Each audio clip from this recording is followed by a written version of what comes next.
اب آئیے ماہ رجب سے متعلق کچھ ضروری باتیں عرض کروں۔ آقا کریم صلی اللہ علیہ وسلم نے جب رجب کے حوالے سے فرمایا کہ یہ اللہ کا مہینہ ہے، تو آقا کریم صلی اللہ علیہ وسلم سے عرض کیا گیا رجب کے اللہ کے مہینہ ہونے سے کیا مراد ہے؟ تو آقا کریم صلی اللہ علیہ وسلم نے فرمایا اس لیے کہ یہ مہینہ مغفرت کے ساتھ خاص ہے، اس میں لوگوں کی جانوں کی حفاظت کی جاتی ہے۔ اسی مہینے میں اللہ تعالیٰ نے انبیاء کرام علیہ الصلوۃ والسلام کو اپنے قرب کی دولت سے نوازا، اور اسی مہینے میں اللہ تعالیٰ نے اپنے مخصوص بندوں کو ان کے دشمنوں سے نجات عطا فرمائی۔ آقا کریم صلی اللہ تعالی علیہ وسلم ماہ رجب کی فضیلت سے متعلق ارشاد فرماتے ہیں، رجب کی فضیلت باقی مہینوں پر ایسی ہے جیسے محمد مصطفیٰ صلی اللہ علیہ وسلم کی باقی انبیاء کرام علیہ الصلوۃ والسلام پر ہے۔ بے شک رجب عظمت والا مہینہ ہے، اس میں نیکیوں کا ثواب دگنا کر دیا جاتا ہے۔ جو شخص رجب کے ایک دن کا روزہ رکھے گا، اللہ تعالیٰ اسے سال بھر کے روزے رکھنے کا ثواب عطا فرمائے گا۔ میرے پیارے آقا صلی اللہ تعالی علیہ وسلم کے پیارے دیوانوں، اس ماہ مبارک کا نام رجب کیوں رکھا گیا؟ اس کی وجہ تسمیہ کیا ہے؟ تو آپ سنیں، رجب ترجیب سے ماخوذ ہے جس کے معنی ہے تعظیم کرنا۔ اہل عرب اس مہینے کو اللہ کا مہینہ جانتے تھے اور اس کی تعظیم کرتے تھے، اس لیے اس کا نام رجب رکھا گیا۔ ماہ رجب کے کچھ اہم واقعات ہیں۔ اسی مہینے کی پہلی تاریخ کو حضرت نوح علیہ الصلوۃ والسلام کشتی پر سوار ہوئے تھے اور کشتی کا آغاز ہوا تھا۔ اسی مہینے میں ہمیں سب سے بڑا تحفہ نماز کی شکل کا یعنی پنج گانا نماز کا تحفہ اللہ نے ہمیں ماہ رجب کے مہینے میں عطا فرمایا۔ اسی مہینے میں زکوٰۃ فرض ہوئی، اسی مہینے میں غزوہ تبوک ہوا، اسی ماہ کی 27ویں تاریخ کو آقا کریم رؤوف الرحیم علیہ الصلوۃ والسلام کو سفر معراج سے مشرف کیا گیا۔ اب آئیے سماعت فرمائیں ماہ رجب کے روزے کی فضیلت کے بارے میں۔ رسول گرامی وقار صلی اللہ علیہ وسلم نے ارشاد فرمایا، جس نے ماہ رجب کا روزہ رکھا اس کے لیے اللہ تبارک و تعالی 3 چیزیں اپنے ذمہ کرم پر لے لیا ہے۔ اس کے گزشتہ سارے گناہوں کی معافی، بقیہ عمر میں اس کی گناہوں سے حفاظت، اور قیامت کے دن پیاس سے امان۔ یہ 3 چیزیں اللہ تعالیٰ نے اپنے ذمہ کرم پر لے لیا ہے کہ جو ماہ رجب کے روزے رکھے گا اللہ اس کے گناہوں کو معاف فرمائے گا، اللہ قیامت کے دن اس کو پیاس سے امان عطا فرمائے گا، اور اللہ تعالیٰ آئندہ گناہوں سے اسے محفوظ رکھے گا۔ ایک ضعیف العمر شخص کھڑے ہوئے اور عرض کی، یا رسول اللہ صلی اللہ تعالی علیہ وسلم، میں پورے مہینے کا روزہ نہیں رکھ سکتا ہوں۔ رسول گرامی وقار صلی اللہ علیہ وسلم نے فرمایا، رجب کی پہلی تاریخ کا روزہ رکھو، اس لیے کہ اس میں نیکیاں 10 گنا ہو جاتی ہیں، اور 15ویں تاریخ کا اور آخری دن کا روزہ رکھو، تم کو پورے مہینے روزے رکھنے والے کے برابر ثواب عطا کیا جائے گا۔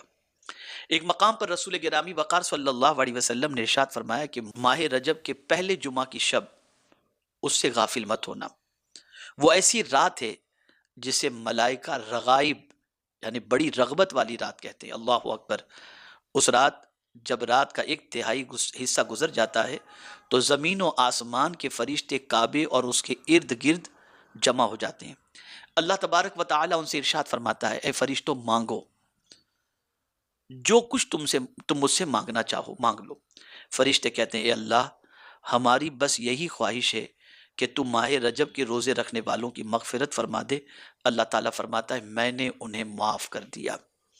میرے پیارے آقا صلی اللہ تعالی علیہ وسلم کے پیارے دیوانوں، حضرت انس بن مالک رضی اللہ تعالیٰ عنہ سے مروی ہے کہ رسول گرامی وقار صلی اللہ علیہ وسلم نے ارشاد فرمایا، جنت میں ایک نہر ہے جس کا نام رجب ہے، جو کوئی ماہ رجب کے ایک دن کا بھی روزہ رکھے اللہ تبارک و تعالی اسے اس نہر کے پانی سے سیراب فرمائے گا۔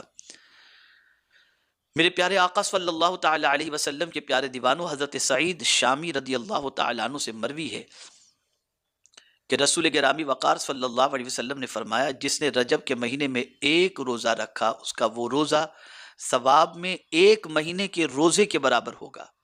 جس نے رجب کے 7 دنوں کے روزے رکھے اللہ تعالیٰ اس کے لیے جہنم کے 7 دروازے بند کر دے گا۔ جو رجب کے 8 دنوں کے روزے رکھے گا اس کے لیے جنت کے 8 دروازے کھول دیے جائیں گے۔ جو رجب کے 10 دنوں کے روزے رکھے گا اسے آسمان سے ایک منادی آواز دے گا کہ اللہ تعالیٰ نے تجھے بخش دیا ہے، اب تو نئے سرے سے عمل کر، اور جو زیادہ کرے گا اس کے لیے اجر و ثواب میں اضافہ فرمائے گا۔ اب ایک آخری حدیث ماہ رجب سے متعلق سماعت فرمانے۔ حضرت ابو ہریرہ رضی اللہ تعالیٰ عنہ سے مروی ہے، آپ کہتے ہیں کہ جو کوئی 27ویں رجب کو روزہ رکھے گا اللہ تبارک و تعالی اس کے لیے 60 مہینوں کے روزوں کا ثواب لکھے گا۔ یہی وہ دن ہے جس میں حضرت جبریل امین علیہ الصلاۃ والتسلیم حضور صلی اللہ علیہ وسلم کے پاس اللہ کا پیغام لے کر حاضر آئے تھے۔ میرے پیارے آقا صلی اللہ تعالی علیہ وسلم کے پیارے دیوانوں، یہ سارے کام نفل ہیں، اللہ توفیق دے ضرور کریں کہ ان کی وجہ سے اللہ تعالیٰ گناہوں کو بھی معاف فرمائے گا، برکتیں بھی عطا فرمائے گا، نیکیوں میں اضافہ بھی فرمائے گا، قیامت کے پیاس کے دن سے امان بھی عطا فرمائے گا۔ غفلت میں زندگی گزارنے سے بہتر ہے اطاعت میں زندگی گزاری جائے۔